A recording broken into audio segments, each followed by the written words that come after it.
एक बहुत अमीर आदमी ने एक भिखारी से पूछा, तुम तो इतने हट्टे कट्टे हो फिर भी भीख क्यों मांग रहे हो? भिखारी बोला, साहब मेरे पास महीनों से कोई काम धंधा नहीं है, अगर आप मुझे नौकरी दे तो मैं भीख मांगना छोड़ दूंगा। अमीर बोला, मैं नौकरी तो नहीं दे सकता, लेकिन तुम मेरे बिजनेस पार्टनर बन सकते हो। मेरे पास एक चावल का प्लांट है, तुम चावल बाजार में सप्लाई करो और मुनाफा महीने के अंत में बांटेंगे।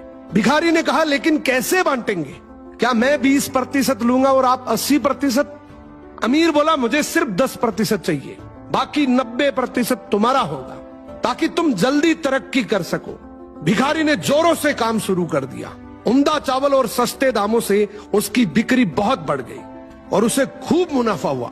लेकिन जब मुनाफा बांटने का समय आया तो भिखारी ने सोचा, सारी मेहनत तो मैंने की है, तो अब अमीर आदमी को 10% क्यों दूं?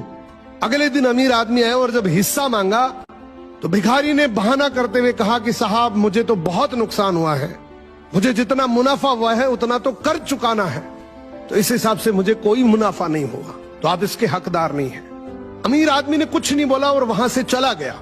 भिखारी बड़ा खुश हुआ, सोचा सारा प्रॉफिट मेरा हो गया। अब भिखारी उन पैसे से रोज मौज करे। ऐसे करते करते उसके पास से सारे पैसे खत्म हो गए। अब पैसे भी नहीं है और काम धंधा भी नहीं है, तो मजबूरन उसको फिर से भीख मांगना शुरू करना पड़ा। एक दिन वो अमीर आदमी उसके पास से गुजरा और उसको देखा, क्या ये तो फिर से भीख मांगने लग गया। अमीर आदमी ने एक बहुत अच्छी बात बोली कि इस दुनिया में गरीब और अमीर आदमी जो होता है ना, उसमें सबसे बड़ा डिफरेंस होता है उसकी सोच का।